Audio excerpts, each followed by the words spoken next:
بسم الله الرحمن الرحیم. در این ویدیو ما درباره اپریترز میخوانیم و همچنان چندین مثال از Arithmetic Operators کار میکنیم. Arithmetic Operators عبارت از عملیهای ریاضیکی می باشد که ادیشن، سابترکشن، ملتیپلیکیشن و دیویژن می باشد و همچنان مدولس و یا هم باقی مانده. آمدیم به IDE خود تا چندین مثال را درباره Arithmetic Operators انجام بدیم. پس بعد از ساختن فایل شروع می کنیم با هش include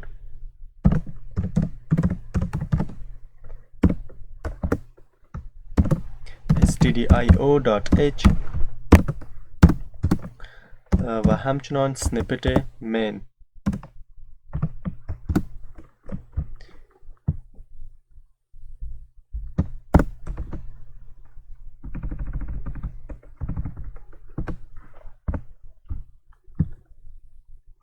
از همه اولتر یک دوتا وریبل را معرفی می کنیم عبارت از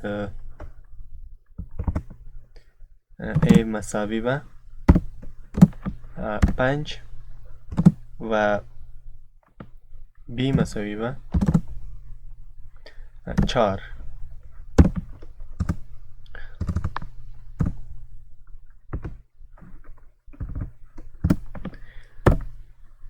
برای ادیشن ما باید کامنت بدیم تا واضح تر شود برای شما. نوشته می کنیم int sum مساوی به a جمع b و همچنان برای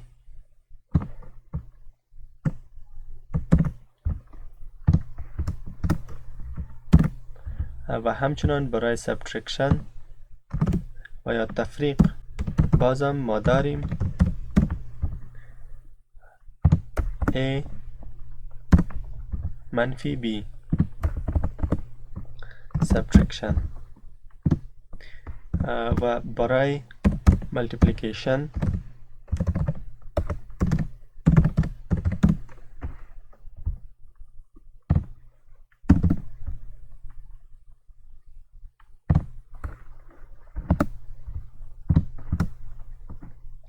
ما داریم int multiplication مساوی می شود به a ضرب b و برای دیویژن ما نوشته می کنیم int division مساوی به a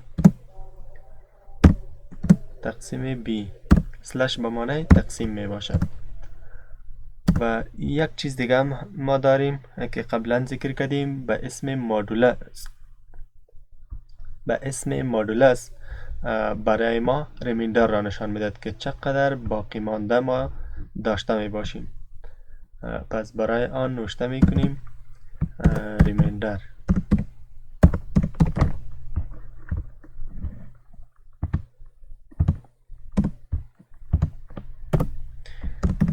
int ریمایندر مساوی می شود به a اگر a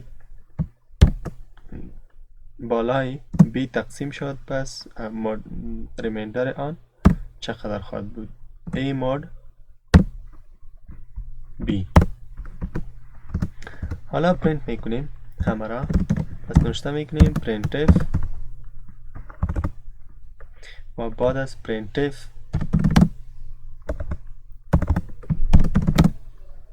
the sum of a and b is %d. بعد از %d sum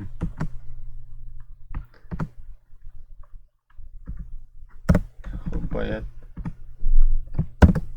در داخل باشد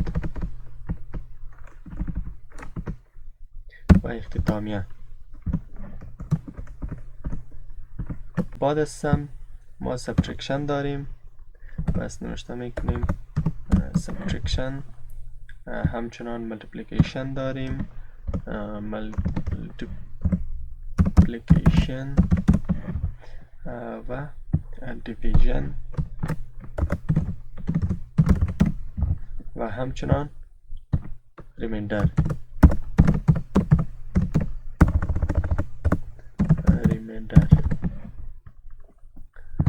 سبترکشن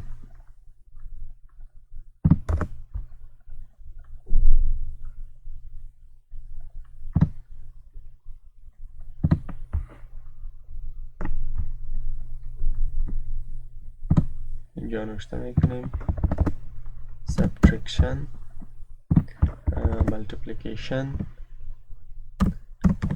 هرچی که ما اسم وریبل باشه ما اینجا نوشته میکنیم و همچنان دیویژن و در آخر هم ریمایندر. بعد از کنترل اس ما کد خود را رن میکنیم.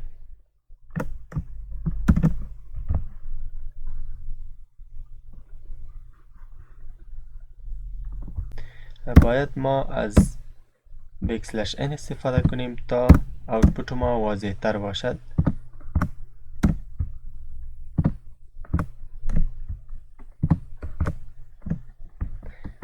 بعد از کنترل اس ما دوباره کد خود را رن میکنیم و میبینیم که برای ما چندین جواب داده است. پس برای واضح ساختن کد خود ما از سمیکالن استفاده میکنیم.